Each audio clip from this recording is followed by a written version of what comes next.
This is ATN Global News at 9 p.m. Now first the headlines. Group celebrates Fubara's one-year anniversary. Governor Yusuf bans public protest. Tinubu signs old national anthem bill into law. Federal government plans access to forex for GenCos. Saudi Arabia condemns Israel's massacres. And Kiss Daniel set to continue hit-run Lukman included in Team of the Week. We'll take announcement from the line across the ocean to the land beyond the mountains, through the Sahara, we bring on-the-spot news, live analysis, expert discussions on trending stories in politics, business, socio-economy, sports, and documentaries. So catch all the updates.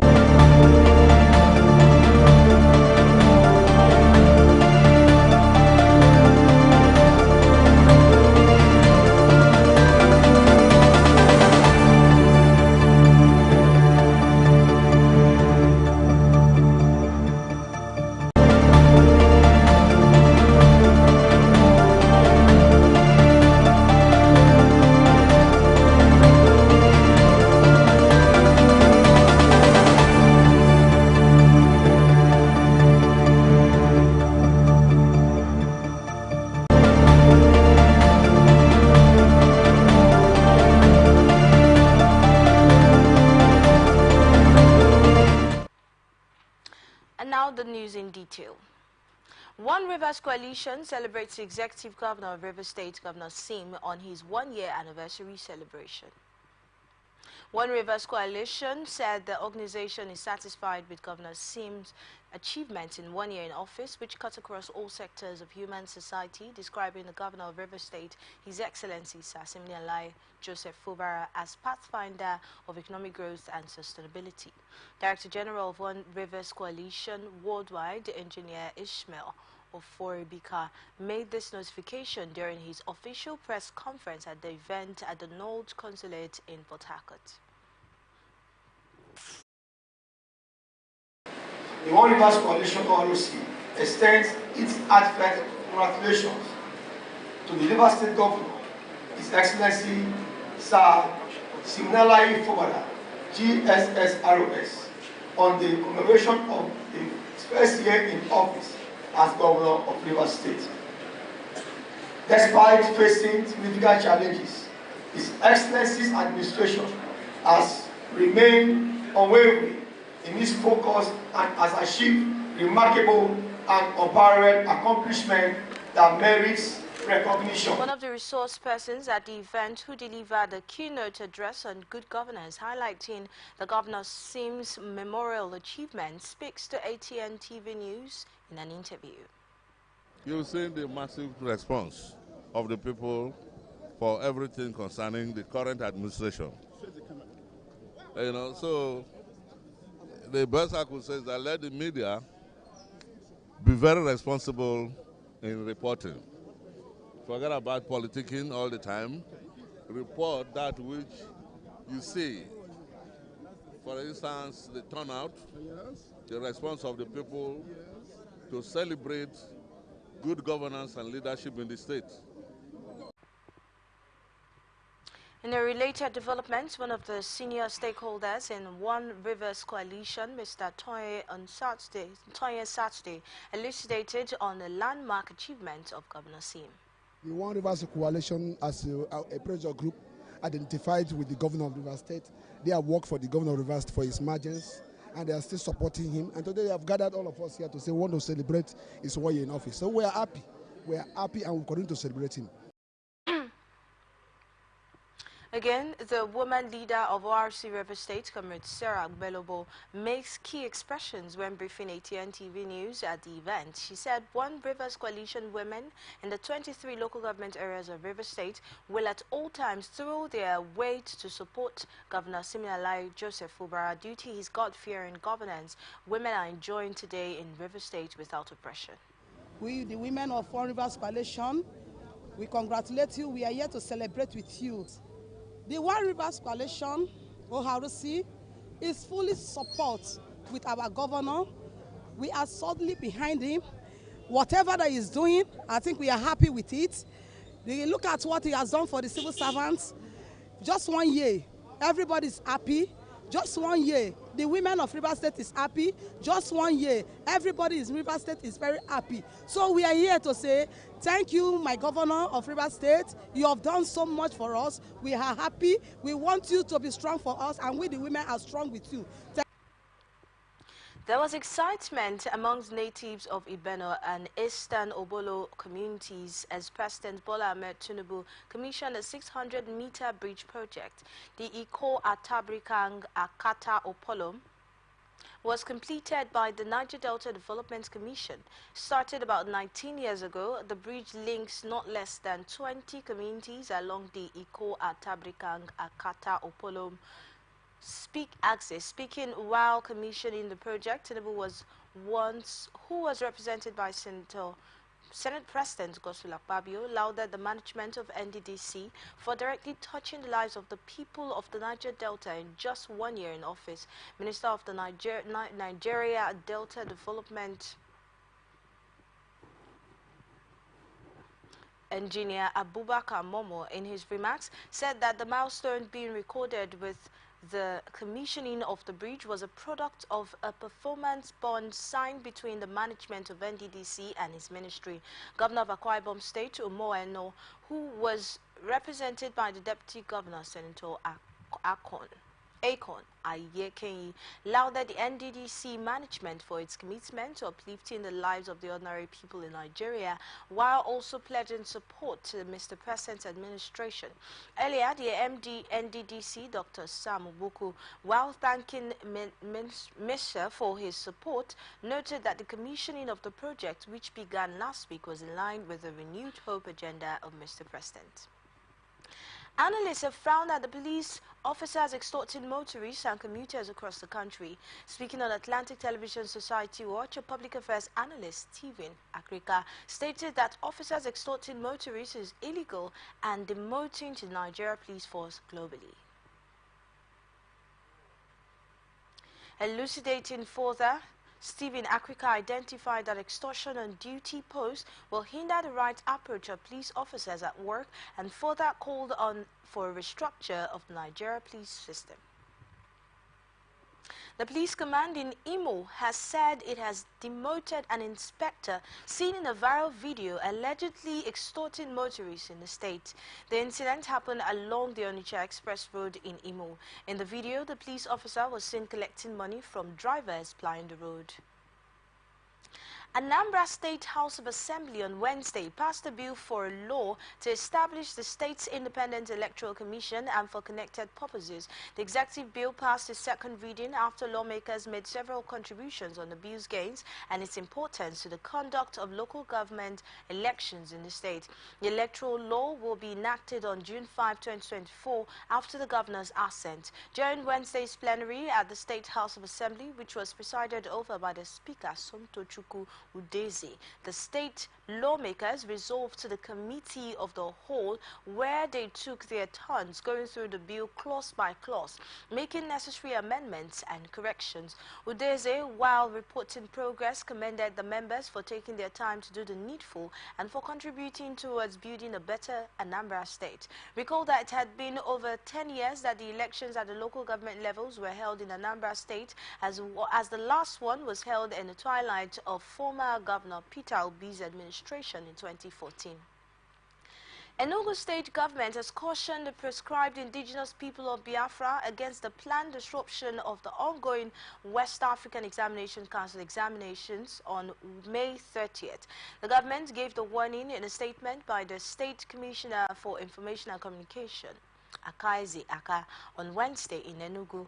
Aka said there was no room for IPOB illegal activities in the state and urged the residents and students to go about their exams and normal activities on May 30, assuring them that adequate security will be in place. He said the state government noted with deep concern the statement accredited to IPOB during WAEC to postpone the General Mathematics Theory and Objectives examination scheduled for May 30, the day IPOB designated as Biafra Heroes Day. The commissioner stressed that Igbos excel on the wings of industry, education, and human capital development, saying that any pronouncement or action that tends to deny the children their rights to education, which is their ticket to the future, was offensive. Governor of Enugu State, Dr. Peter Mba, says his administration is on course to meeting all his campaign promises and vision, including making the state the premier destination for investment, business, tourism, and living, as well as grow the state's economy from $4.4 billion to $30 billion. Mba explained that his government's fidelity to the Citizens Charter, which he executed on May 29, 2023, immediately after his inauguration, encouraged to bring that vision to fruition, had remained unbroken, saying his administration's efforts were vindicated by a visible turnaround in public infrastructure and sustained increase in the state's internally generated revenue. He stated these in his 48 minutes first anniversary broadcast on Wednesday, giving a breakdown of achievements in the various sectors, issues such as security, water, education, road, health, agriculture, power, judiciary, transportation, and important issues such as waste management, human capital development and workers' welfare, climate change and revival of moribund assets and asset recovery. On security, the governor says the administration has strengthened the capacity of various security agencies in Enugu State, leading to a significant drop in crime in their communities. Lagos State Hajj pilgrim Idris Oloshobo has died in Makkah, Saudi Arabia. Secretary, Lagos State Muslim Pilgrims Welfare Board, Said Onipede, made the announcement in a statement through the agency's spokesperson, Taufik Lawal, on Wednesday. Onipede said the 68-year-old deceased from Shomolu local government died while eating his food in the evening. Oloshobo was confirmed dead by medical experts in the country shortly after returning from Tawaf of the Holy Kaaba in Makkah. Onipede stressed that while the cause of his death was yet to be medically ascertained as of press time, the death could not be unconnected with high blood pressure and the stress he passed through during the Tawaf. He appealed to those pilgrims to exercise caution and restraint from overstressing themselves before the commencement of the real Hajj rites, which are yet to be fulfilled. Police command in Lagos State says it has arrested a 21-year-old woman, simply identified as Blessing, for allegedly stealing a 1-month-old baby boy. The command's public relations officer, SP Benjamin Hundain, confirmed the arrest to newsmen on Wednesday. Hundain said that the mother of the baby, whose name was not mentioned, reported the case to a Lere Police Division on Monday at about 2:30 p.m. The command's image maker said that the suspect, after stealing the child, allegedly went to church to give testimony of giving birth to the baby. Hundain said that the suspect was later traced to the Aboti Kuyo area in Agege, where the baby was recovered from her. He said that an investigation was ongoing on the case. Analysts has commended the Lagos State government on the recent move towards the waste-to-energy initiative. Speaking at Atlantic Blowout, a social-political analyst, Victor Yiche, emphasized on the need for a spread of the dividends of democracy across the state in the country. Listening to it sounds like music in my ear, because these are the kind of solutions you want to hear the government makes, or is making. Unfortunately or fortunately, whichever direction you want to look at it, we have been hearing Lagos, Lagos, Lagos, Lagos. I honestly wish I hear Lagos, Port Harcourt, and Abuja. I want to hear these things. This is what the duty and responsibility of government is. Speaking further, Victor Iche maintained that the initiative will as well control environmental degradation, increase job opportunity and industrialization. Out there, it's not rocket science. It just takes the will of government to actually do some of these things.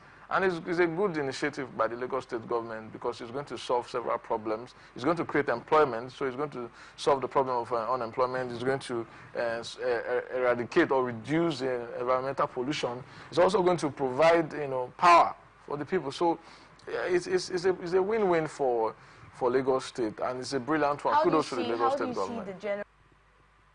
This is coming after the Lagos State government said it has signed a partnership deal with the Dutch-owned Harvest Waste Consortium to build a waste-to-energy plant that will provide electricity for about 40,000 homes.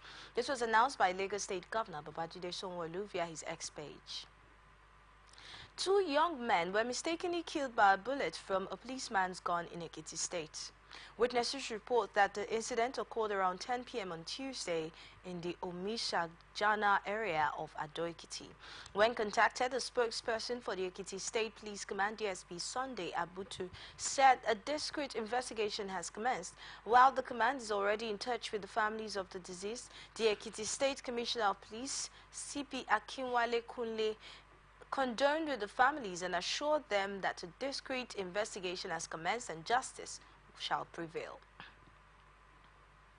Federal High Court in Abuja has dismissed a suit filed by Senator Jimoh Ibrahim challenging the emergence of Governor Lucky Aiyedatiwa of Ondo State as All Progressives Congress candidate in the April 20 governorship primaries. Justice Inyang Eko, in a ruling on Wednesday, dismissed the suit after Ibrahim's counsel, Olakunle Wawal, withdrew the suit. Justice Eko said that after Ibrahim's notice of withdrawal dated May 27 but filed May 28 and which was not opposed by the defendant, an order is hereby made dismissing the suit as parties have joined issues with one another.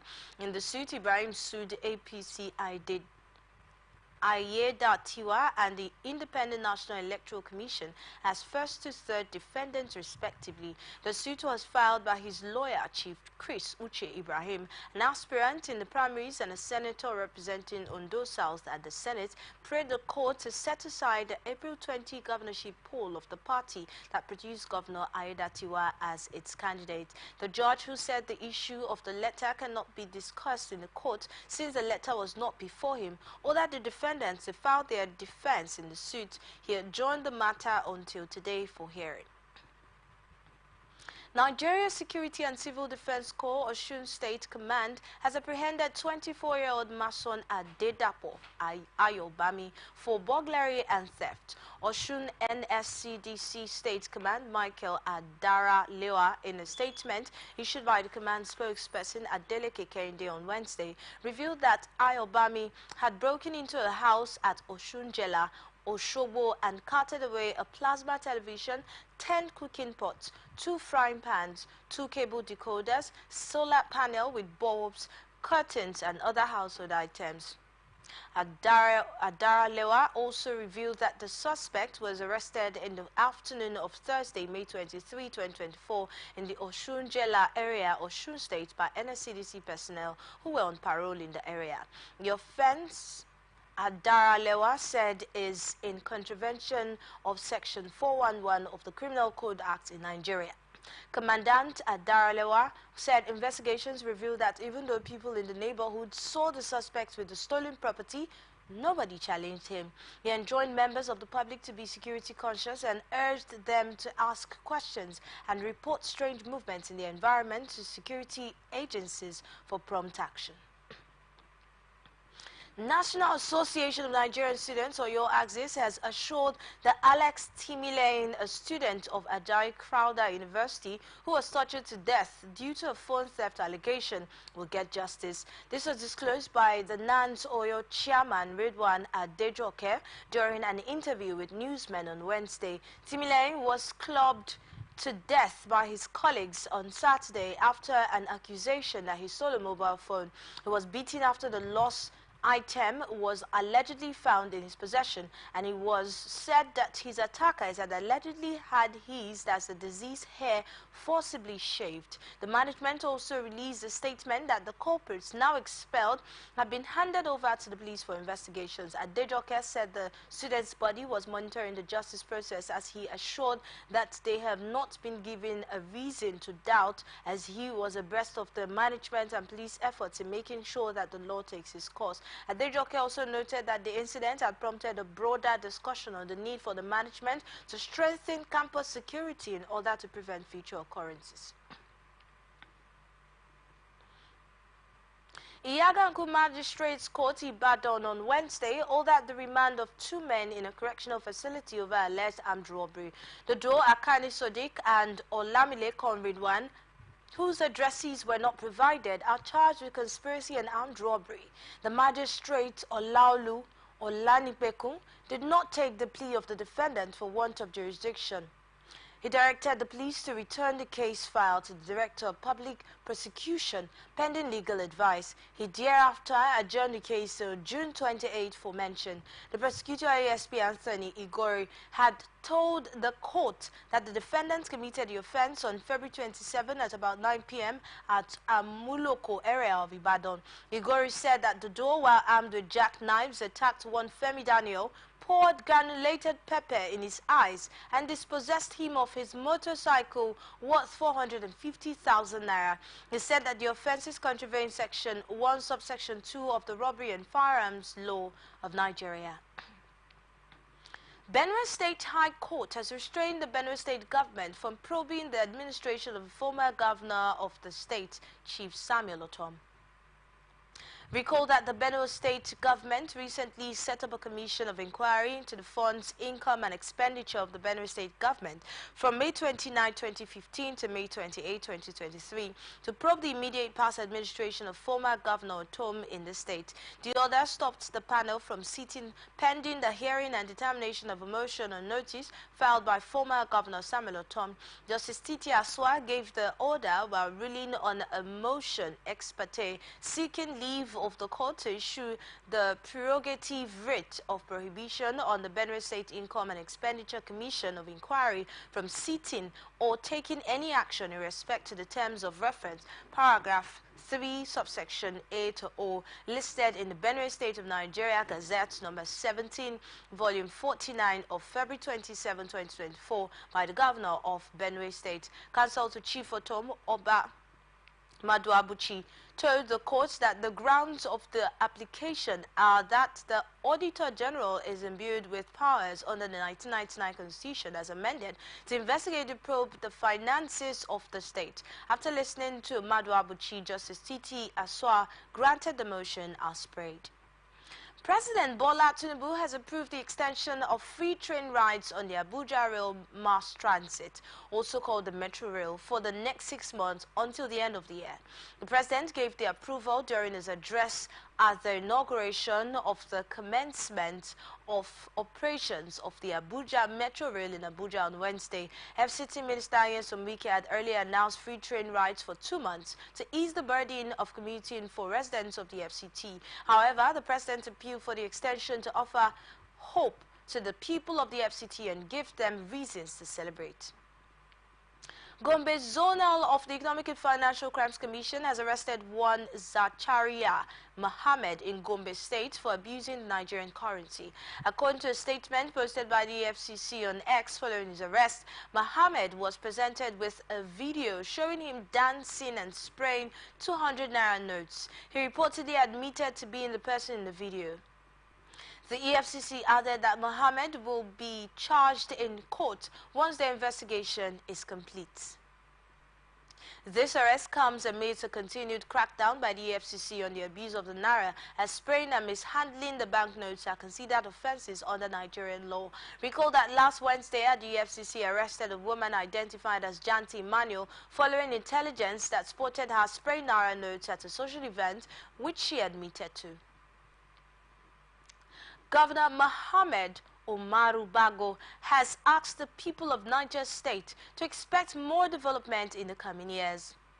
The governor asked the people not to worry about where the money is coming from, but how the government spends the money. Speaking at the anniversary lecture to mark the first anniversary in office, Bago disclosed that the state now generates 10 billion naira monthly, adding that the government is working to generate up to 100 billion naira monthly.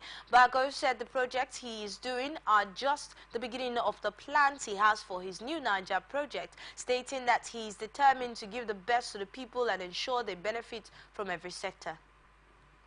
Operatives of the Ilorin Zonal Command of the Economic and Financial Crimes Commission have arrested 7 suspects for offences bordering on illegal mining activities.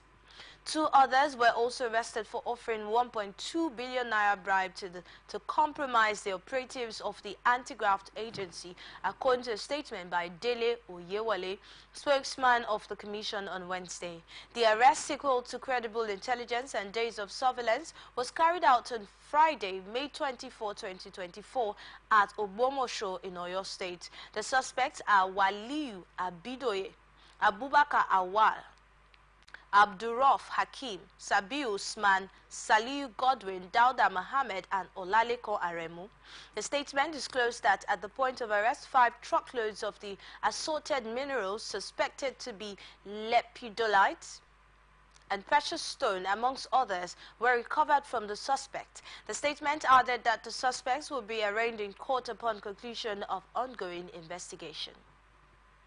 Nigeria Air Force says the air component of operations Hadarin Daji and Hadin Kai had eliminated 30 terrorists of the airstrikes in their hideouts in Katsina and Borno. Director Public Relations and Information NAF, AVM Edward Gakwe, made this known in a statement on Wednesday in Abuja. Gakwe said the airstrikes undertaken by the air component of Operation Hadarin Daji in Northwest on May 27 eliminated several terrorists loyal to the notorious terrorist kingpin known as Babura. He said the strikes were conducted around Bakaria and Katsinya bandits' hideouts in Kankara local government area of Katsina State. According to him, credible intelligence received after the strikes revealed that about 30 terrorists were confirmed to have been neutralized. He said it was also confirmed that Babura narrowly escaped being eliminated, while most of his foot soldiers were killed.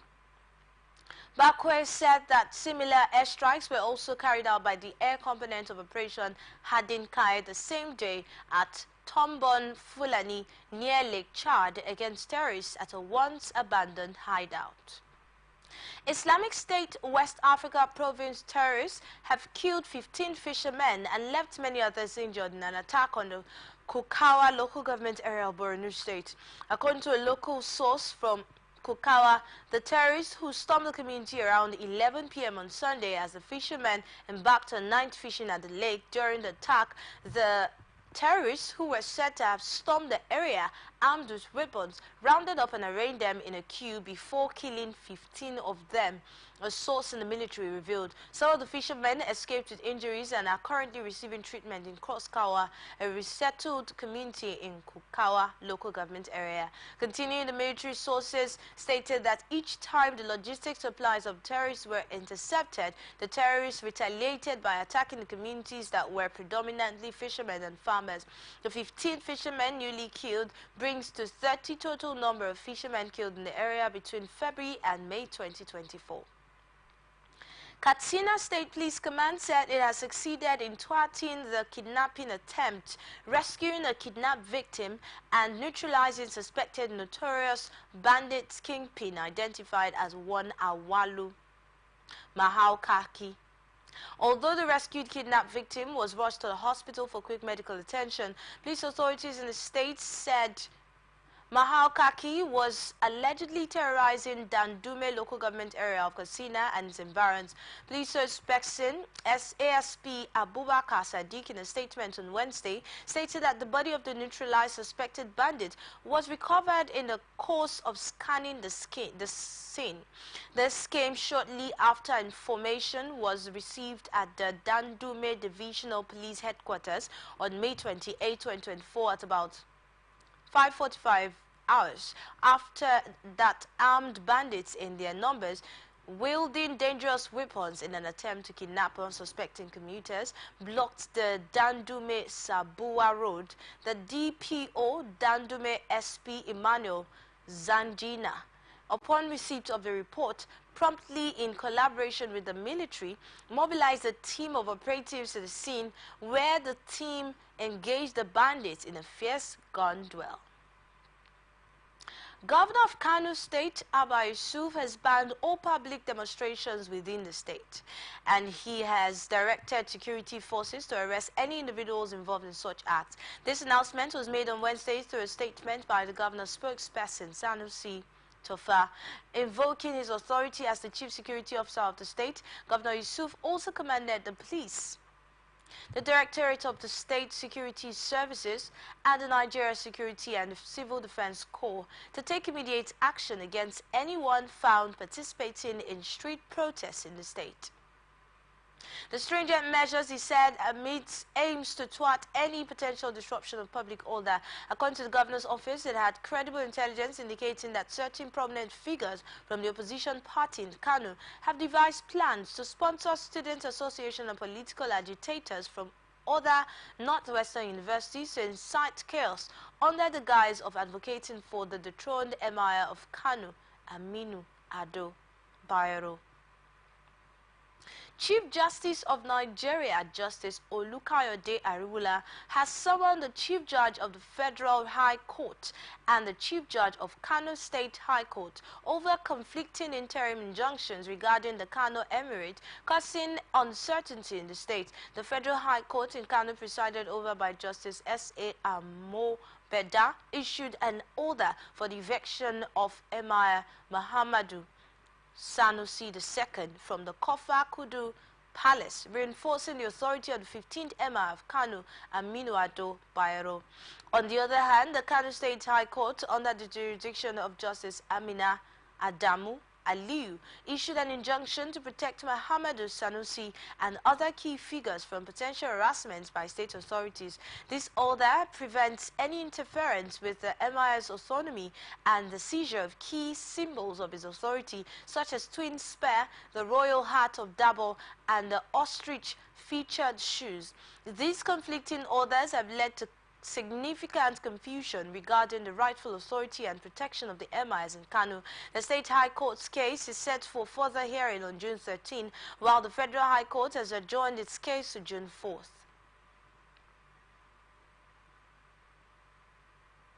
You are watching Global News on Atlantic Television Network. We will be back after the short break. Please stay with us.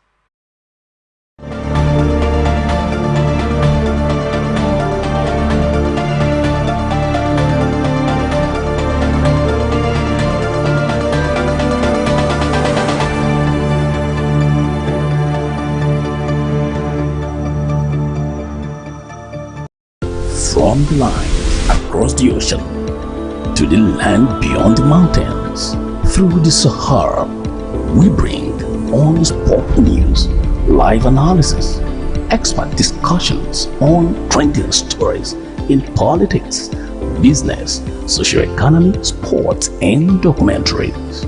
So catch all the updates on the happenings around the globe. Stay focused on the fact today. Only on ATN.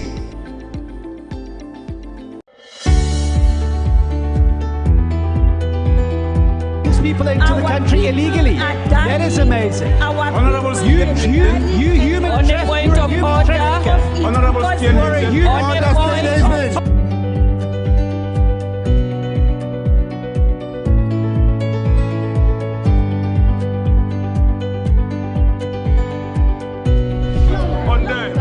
they are not picking our calls.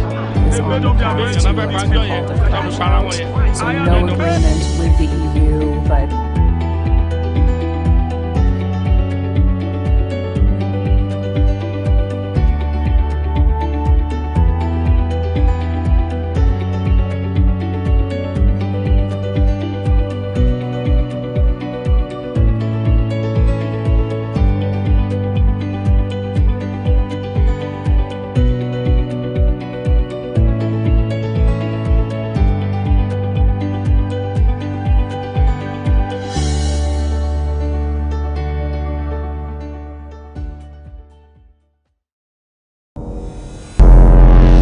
every day our lives are changed by history. We are one people, all of us. Leaders, politics. Nobody's ambition is what's the blood. I have fought very firmly. Natural occurrence, war, and the world economy. I belong to everybody, and I belong to nobody. ATN covers it all on ATN Politics today.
This is the Global News on Atlantic Television Network. Now to the rest of our stories. President Bola Ahmed Tinubu is expected to commission the National Agency for Science and Engineering Infrastructure Compressed Natural Gas Conversion, Filling, Reverse Engineering and Training Center in Utako, Abuja. Executive Vice Chairman, CEO of Naseni, Khalil Suleiman Haliyu, in a briefing as part of the pre-launch activities on Wednesday, said the landmark event will take place on Friday, May 31.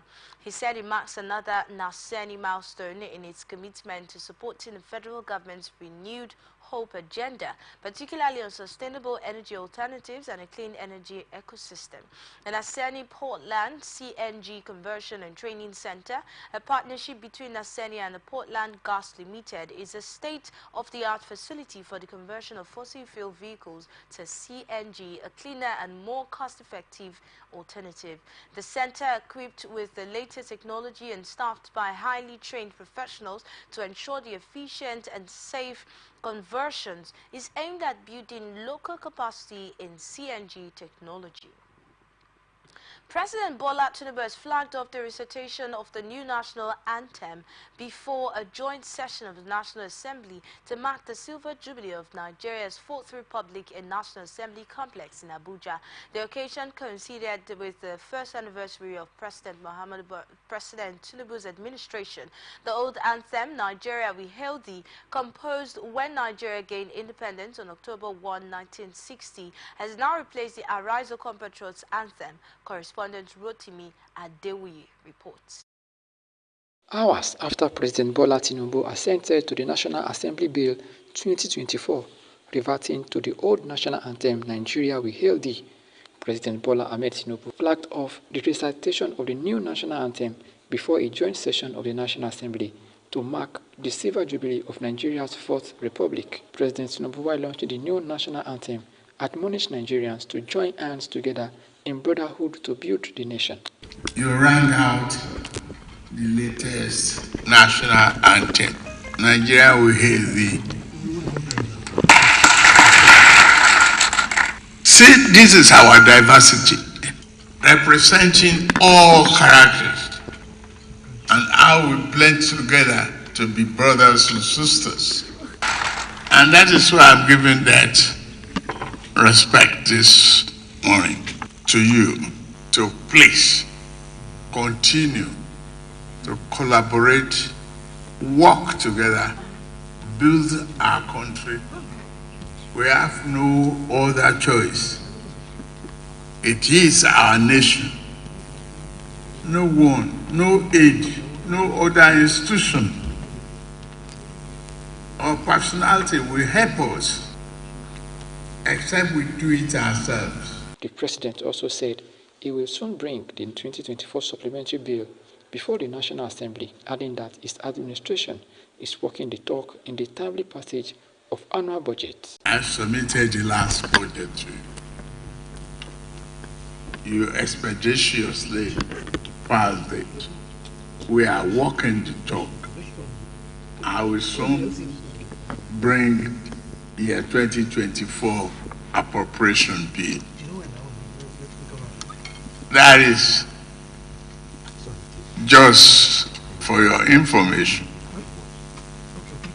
But we must nourish this democracy, build this nation so that the future of our great grandchildren will be sure of prosperity, development, and progress. The Senate President, Godswill Akpabio, said the National Assembly remains the most appropriate place for the official recitation of the new national anthem. In the field of politics, in economic endeavors, we must hail Nigeria. And so we are all saying today, Mr. President, Nigeria we hail thee. There is no better place to commence this revolution of going back to our genealogy than the National Assembly, made of very patriotic, not just representatives, but elected representatives of the people of Nigeria. The voice of the National Assembly is the voice of Nigeria. So we welcome you. These are some of the words in the new national anthem. It says, O God of all creation, grant this one request, help us to build a nation where no man is oppressed, and so with peace and plenty. Nigeria shall be blessed. As these words resonate through the length and breadth of Nigeria, it is hope that it will bring the needed unity and love. Rotimi Adewi, ATN News, Abuja.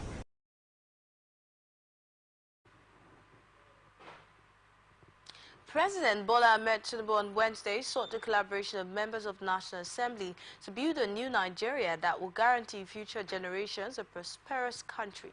In his brief remarks at the joint session of the National Assembly, the president said those in leadership positions in the country and Nigerians have no choice but to collaborate to build a new Nigeria, saying no one else would do that for us, while commending them for the smooth working relationship between the legislators and his government and for the quick manner in which they passed the 2024 budget. The president told the lawmakers that he would soon submit the 2025 budget proposed for them for consideration, saying we are walking the talks. Congratulating Nigerians for 25 years of unbroken democracy, the president told them that it is possible that he would not have been president if he had not passed through the National Assembly, saying he started from here. The House of Representatives on Wednesday stepped down an amendment to the motion moved on insecurity across the country, seeking to invite foreign mercenaries to help fight insecurity. The amendment made by Honorable Ahmed Jahar followed the motion brought on the floor of the House on Wednesday during plenary. According to Jahar, efforts by security agencies over the years is not yielding much result, hence the need for Nigeria to engage foreign mercenaries to help fight insecurity across the country. Also debating on the motion, Honorable Abbas Adigo advocated the security officers' welfare should be critically looked into and needed support should be provided to enhance their performance. He, however, opposed the call for foreign mercenaries, adding that it is an embarrassment to the country. On his part, Honorable Bamidele Salam, this government should massively invest in education and other means of survival, which will curb insecurity. House of Representatives has urged Nigerians to embrace culture and religion diversities in the formation of law that would regulate the practice of assisted reproductive health technology in the country. The House gave the advice during the investigative hearing on a motion on the need to curb the unethical practice and abuse associated with assisted reproductive health technology in Nigeria, moved during plenary on the 12th of December 2023. The chairman of the Committee on Health Institutions, Honorable Amos Magaji, while addressing stakeholders, emphasized the need for Nigerians to calibrate their minds to the present realities and challenges faced by most citizens in the country. The deputy chairman of the committee assured that the House of Representatives will work with the Ministry of Health and other stakeholders to get modified law on reproductive health that will suit the Nigerian culture and religion. We need to also understand that with the change of times, there is need for us to also recalibrate our mindset to the present realities and challenges we face. Assisted reproduction, how do we regulate this? We shouldn't run away from the truth because of where we are coming from. We should also look at where we are going. Abuses are there because sometimes, even if there are laws today, I assure you, there will still be abuses or unethical practices. But let there be law to guide our practices so that things will work better. On this issue of assisted reproduction, we should embrace our cultural diversity, differences in formulation of laws. In the Western world, Spain appears to be one of the best countries with laws on assisted reproduction. And we must look for a model that suits our situation. Again, there is nothing that says we cannot modify those laws to suit our culture and our religion. We can find a way to see to the logical conclusion of a bill that regulates fertility in Nigeria. Stakeholders present at the hearing, including Association of Fertility and Reproductive Health of Nigeria, Dual Qualification Rights in Nigeria, England and Wales, amongst others, observed that there is nothing in the health law that gives guidance on what is practiced currently in the country, noting that the laws in Nigeria are decades behind the technology. They said the time to enact law on assisted reproductive practice in Nigeria is now, adding that Nigeria is the biggest provider of assisted reproductive technology in the whole of Africa. We have been advocating for a law since 2005, and over the years it's become difficult to enact that law. However, ART is evolving, and across the world there have been regulations that instruct us on how to carry out the process in civilized climes. In Nigeria, interestingly, we are one of the foremost providers of assisted reproductive technology in Africa. I dare say that Nigeria is the biggest provider of assisted reproductive technology in the whole of Africa. South Africa has been established, and outside doctors, we have programs that train embryologists, who are those that cater for embryos and sperm and all that kind of stuff, and nurses also. But we are also lacking with regards to provision of such facilities in Nigeria. We are in uncharted territory. There is nothing in our laws that gives us guidance about what we are doing now. The laws in Nigeria are decades behind the technology. There is nothing in the Health Act that gives us legal guidance about who should be the legal parent of a child conceived with donor egg and donor sperm. There's nothing in our laws that tells us what procedures we need to put into place to regulate the indiscriminate donation of eggs and sperm. There is nothing in our laws that tells us the correct procedure and processes to protect a surrogate who enters into a contract to give birth to a child that legally should be hers. Our laws are silent. It is a lacuna. Speaking on the motion calling for a state of emergency on the health sector in Nigeria, the Committee of Chief Medical Director, represented Professor Bassi, called for the establishment of the Fund and Intervention Fund, the Tertiary Healthcare Development Fund, which will help in infrastructure, medical equipment and funding for research and training of medical practitioners in tertiary health institutions. The further proposed the money for the fund can be sourced from percentage tax from tobacco, sugar, alcohol, beverages, processed food, amongst others. We're asking, I'm very certain other speakers, for the establishment of a fund, whatever name, Tertiary Healthcare Development Fund, which is something akin to the TED Fund that is already in existence. The universities today are surviving because of the TED Fund. We're asking for the establishment of a Tertiary Healthcare Development Fund, which would help in the provision of health infrastructure, medical equipment, and funding for research and training. And there are so many sources of revenue that can be. Apart from the normal budgetary provision to that fund, we can ask for funding can be made by institution of a health tax on individuals who earn above a certain income threshold.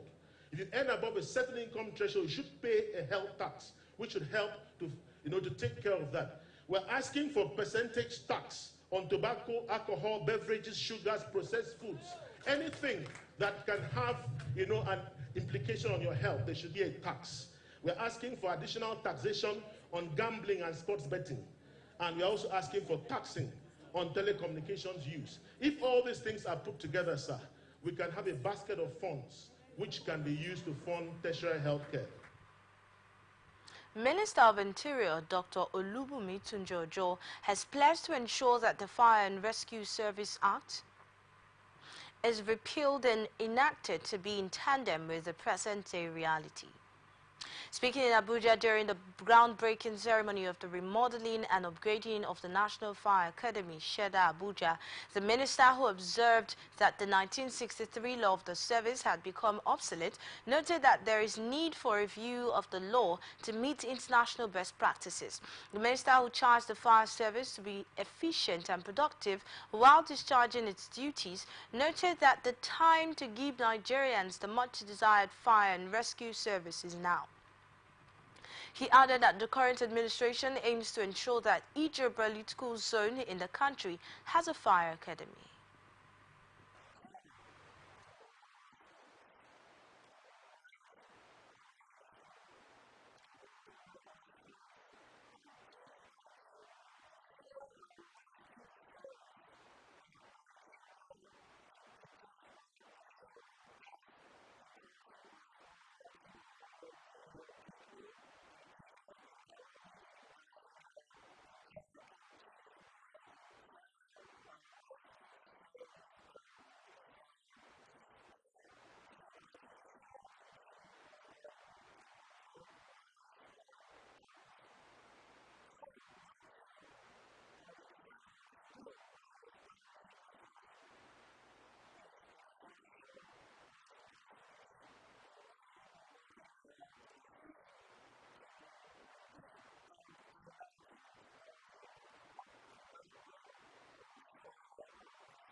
Speaking earlier, the Comptroller General of Federal Fire Service Engineer Abdul Ganiyu Jaji has said that he's optimistic that the remodeling of the Fire Academy will tackle some of the challenges bedeviling the institution.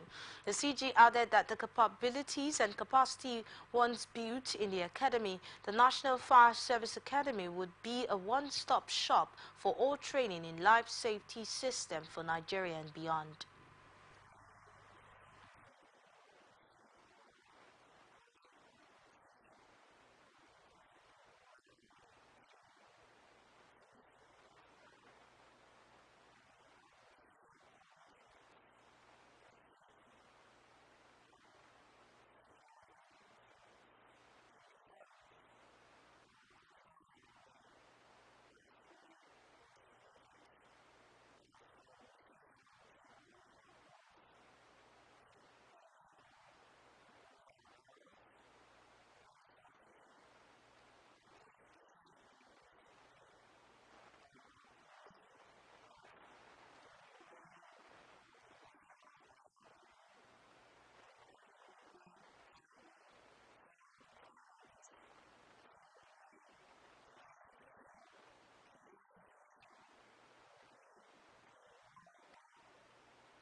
Trade Union Congress has accused the federal government of being nonchalant about deliberations on the new minimum wage. President of TUC, Festus Osifo, made this disclosure in an interview with newsmen. The labor unions threatened to embark on strike if the issue is not resolved. Recall that in the last few months, labor unions and the federal government have been locked in negotiations over a new minimum wage, with the former giving an ultimatum of May 31st. Labor had initially demanded 615,000 naira minimum wage and reduced it twice, now at 494,000 naira. The government and the organized private sector had initially proposed 48,000 naira and 54,000 naira, which were also rejected by the labor. According to Osifo, the new proposal does not tally with the nation's economic realities. Federal High Court sitting in Lagos has again ordered the interim forfeiture of the sum of $1.4 million linked to the former governor of the Central Bank of Nigeria, Godwin Emefiele. Justice Ayokunle Faji ordered the forfeiture of the money to the federal government of Nigeria. The judge also ordered the EFCC to publish the interim forfeiture order in the national newspaper for anyone interested in the money sought to be forfeited to appear before the court and show cause within 14 days, while the final order of forfeiture for the said sum should not be made. The court made the above orders while granting an ex parte application moved by the council to the EFCC. Bakisu Buhari Bala, the money forfeited in the interim is said to be in Donaton Limited's account and domiciled in the Titan Bank Limited. Justice Faji had adjourned the matter to June 25 for hearing of the final forfeiture of the money.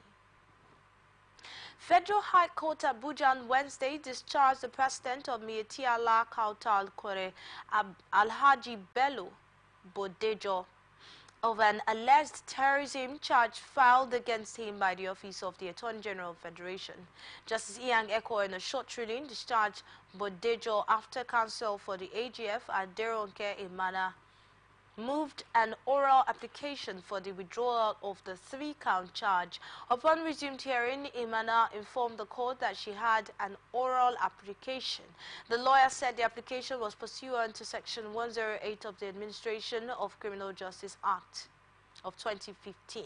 She said the request was further predicated on the power of the AGF under Section 174 of the 1999 Constitution as amended.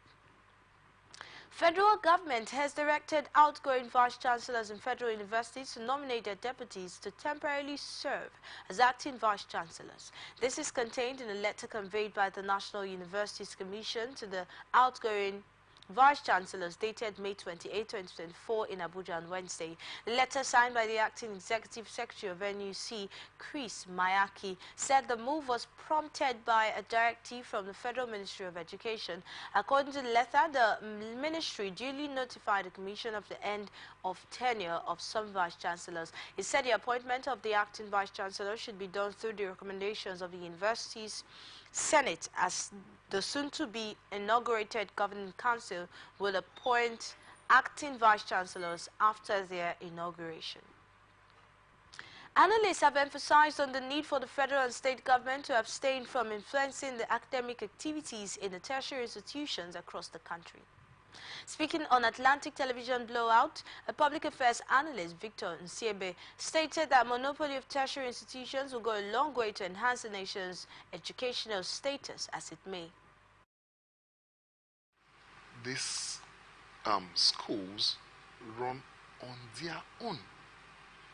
The government don't need to interfere.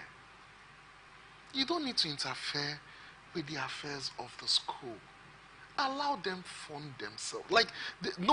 I didn't say fund, sorry. Allow them run, you understand, the school at their own pace. Federal institutions? Yes. Are they not even down to federal states? Institutions? Just give them the funding. Allow them. They are not. Meanwhile, Victor Nsiebe frowned against politicizing across vital sectors across the state. Here that there is reduced funding. Like I said, now we started with the local government, now we're entering the university. There is reduced funding. They are not allowing them run on their own. They are not. It has been happening. Politics everywhere, playing politics with everything. You're playing politics with the local government. You're playing politics in schools, which is not supposed to be so. You're even playing politics in the hospital. You're playing politics. What the governments are supposed to give, they will not provide. They will not provide. And when you get to the hospital, Recall that a social works expert, Dr. Don Claims Ename, had called on the federal government to take steps towards reforming the tertiary educational sector across the country. Federal government has ordered federal teaching hospitals to intensify their hiring processes for medical professionals, including doctors and nurses, to prevent a shortage of healthcare workers. The federal government also reiterated its commitment to improving the well-being and safety of medical professionals and upgrading all government-run healthcare facilities nationwide. Minister of State for Labor and Employment in Kiruka disclosed this when she met with representatives from the Federal Ministry of Health and the leadership of the Nigerian Association of Resident Doctors, led by its national president, Dr. Dele Abdullahi. The meeting agreed on the urgent need to address the issues, including unresolved matters inherited from the previous administration. The pressing concerns put forward by the association were inadequate compensation, delayed payment of allowances, insufficient training funds, issues with the integrated payroll and personnel information system, poor working conditions and security threats, notably the recent incident at the Federal Teaching Hospital, Lokoja in Kogi State. Newly appointed Corps Marshal of the Federal Road Safety Corps, Shehu Mohammed, has set out an agenda to reposition the Corps for better service delivery and restore the Corps' founding legacy. Shehu revealed this in his maiden address to staff after being decorated by the Secretary to the Government of the Federation, George Akamen Abuja. Shehu was appointed last week by President Bola Tinubu to replace Alhaji Dauda Aliyu, who served the Corps for years and 9 months. In the maiden address, the new FRFC boss said the agenda was part of the effort to bring back the legacy of the Corps, which the founding fathers worked tirelessly to entrench in the ideals embedded in the Corps. The Corps Marshal urged the staff for their continued support to achieve the mandate of the Corps and overcome any challenges. Minister of Power Adebayo Adelabu has said the federal government is planning to give electricity generation companies access to foreign exchange for maintenance and operations. He made this known on his X handle on Wednesday while giving an account of his visit to Ebing Power Plant in Ikorodu, Lagos State. The minister described GenCo's access for us as being critical to sustaining and improving energy supply nationally. Adelabu added that the government is accelerating the access to forex owing to the critical role it plays in the country's energy infrastructure. Adelabu said the ministry's ongoing discussions with the Ministry of Petroleum Resources and Gas Supplies are centered on addressing gas supply constraints and facilitating debt repayment. He said through collaborative efforts with all stakeholders, the government is dedicated to finding solutions that will benefit the entire sector and contribute to its long-term sustainability. House of Representatives has directed its Committee on Banking Institutions to investigate the circumstances leading to the recent sack of about 600 staff members of the staff by Central Bank of Nigeria. This followed the adoption of a motion of urgent public importance by the member representing Karu Kefi Kokona Federal Constituency of Nasarawa State, Honorable Jonathan Befi. The Apex Bank in his recent laid off some of its staff, including directors and other staff, based on what he called the need to reposition the bank for effective operation. Leading the debate on the motion, Geoffrey said the CBN, as part of an extensive reform, has been downsizing the workforce, which has affected close to 600 employees, including directors and nearly all staff members in the Governor's Directorate being terminated. He lamented that those affected by the CBN's action are top-notch professionals whose skills may be lost in Europe and America, thus leaving the country shortchanged. Saudi Arabian Foreign Ministry on Wednesday condemned Israel's deadly airstrikes on the southern Gaza city of Rafah. The kingdom denounced the continuous genocidal massacres committed by the Israeli occupation forces against the Palestinian people without deterrence by continuing to target the tents of defenseless Palestinian refugees in Rafah. Riyadh held Israel fully responsible for what is happening in Rafah and across the occupied Palestinian territories. It added that Israel's violation of international and humanitarian resolutions exhibits the magnitude of the unprecedented humanitarian catastrophe experienced by the Palestinian people. Palestinian medics on Tuesday said dozens of people have died in fresh Israeli attacks on Rafah 2 days after 45 people were reportedly killed in an airstrike which sparked international condemnation. The latest attacks came in the wake of a ruling last week by the UN's International Court of Justice ordering Israel to end the operation in Rafah immediately. Pope Francis issued an extraordinary apology over his reported use of a homophobic slur in a closed-door meeting with Italian bishops last week. The Vatican said in a statement that the Pope never intended to offend or oppress him in the terms, and he extends his apologies to those who felt offended by the use of a term. During a meeting with more than 250 bishops last week, the 87-year-old pontiff was said to have used an offensive term while expressing his opposition to openly homosexual men joining training colleges for priests, even if they committed to celibacy. According to reports, Pope Francis said there was already too much in seminaries using an offensive Roman term which translates as faggotry. Junior doctors in England will strike just days before the general election as a protracted pay battle with the Conservative government threatens to intrude on the culmination of the campaign. Junior doctors, those below specialist consultant level, will walk out from early on June 27 until early on June 2nd. 28 over their long-running dispute over pay. Voters will head to the polls across the UK on July 4th, with the Labour opposition widely expected to oust the ruling Tories. The strike follows nearly a dozen similar actions by junior doctors over the last 18 months, which included the longest walkout, totaling 6 days in the 7-decade history of Britain's National Health Service.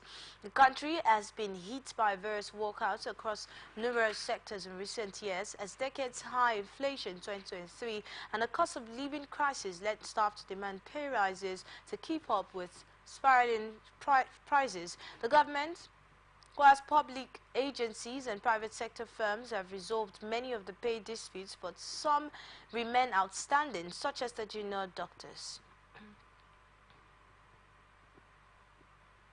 And now on entertainment. After kicking off 2024 on a strong note, Kiss Daniel is set to continue his fine form with the release of 2 new singles titled Double and Baby Sha. Kiss Daniel made this revelation in his Instagram in a post of him and his wife in what seems to be a video shoot for the new single Baby Sha.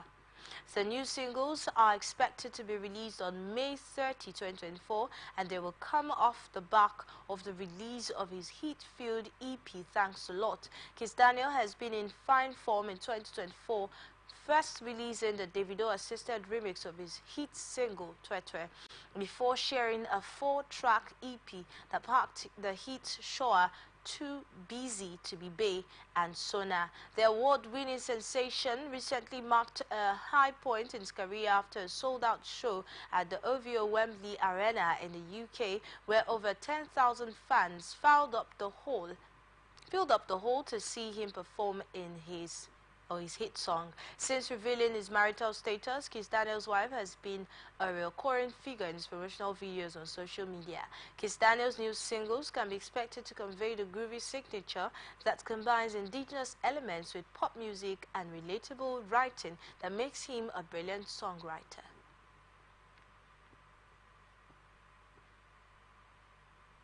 Now on 18 Sports, Atlanta winger Ademola Lookman has been named in Serie A Team of the Week. Lookman was on target for Ladi's 3-0 home win against Torino last weekend. The Nigerian international was also fouled for the penalty that was converted by Mario Pasalic. A 26-year-old had 4 shots, 2 key passes, and a pass completion rate of 76.7% during the encounter. Lookman has so far scored 16 goals and provided 8 assists across all competitions for Atlanta this season. Atlanta will take on Fiorentina in their final game for the season this weekend. The former Leicester City player is in Nigeria squad for the 2026 FIFA World Cup qualifiers against South Africa and Benin Republic. Barcelona has officially appointed Hansi Flick as their new head coach. The German succeeds Gavi after the club decided to part ways with the former captain at the end of the season. Flick, who led German giants Bayern Munich in a historic sextuple in 2020, became the first coach ever to be sacked by the German national team in September 2023 after a string of bad results. The 59-year-old occasionally watched Barcelona matches with this season from the presidential box and was linked with the job after Xavi said in January he would depart at the end of the campaign. Barcelona and Xavi decided jointly he would stay for next season after all in April, but then Laporta changed his mind and sacked the former midfielder great last week. Barcelona finished second in La Liga this season and were knocked out of the Champions League in the quarterfinals by Paris Saint-Germain. Real Madrid midfielder Jude Bellingham has been chosen as the best La Liga player for 2023-2024 season at the awards gala held in Sardinia. The former Dortmund star has been the protagonist in the first season in Real, and his 19 goals have helped his team lift the league. The winner of this award is chosen by the votes of fans, club captains, and a committee of experts. The Englishman prevailed in the final vote over Kubo Real Sociedad Griezmann.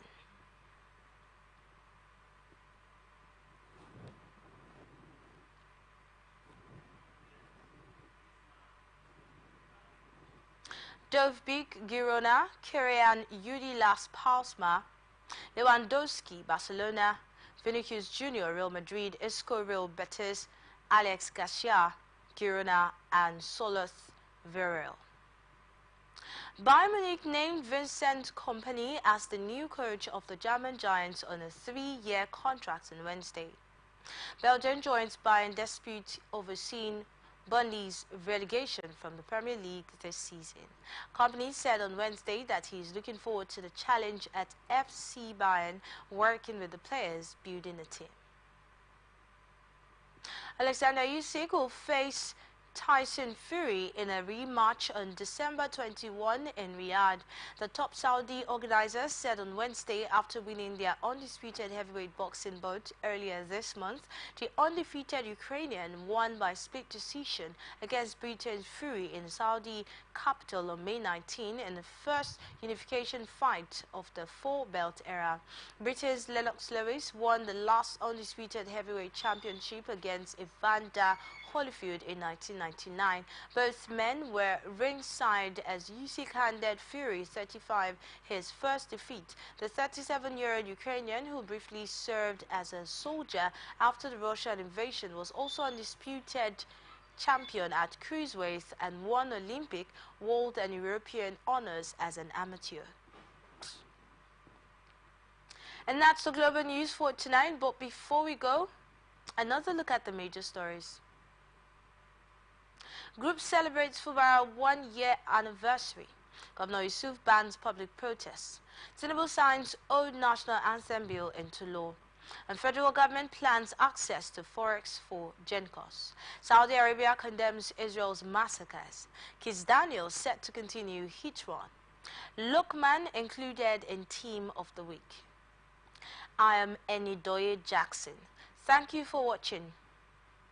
Don't forget to follow us on our social media platforms on X at Atlantic TV Net, on Facebook and YouTube at Atlantic Television Network, on Instagram at Atlantic Network. Remember that peace and unity are the pathways to progress. Have a good evening.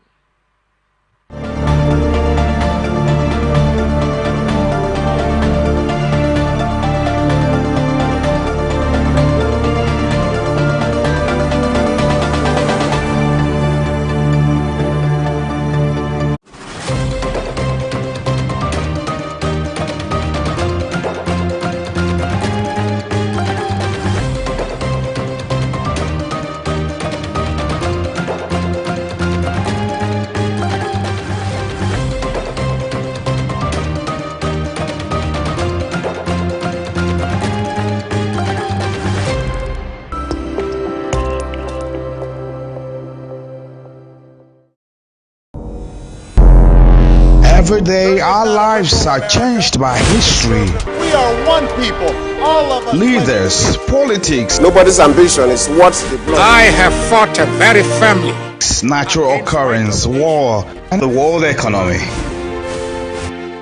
I belong to everybody, and I belong to nobody. ATN covers it all on ATN Politics today.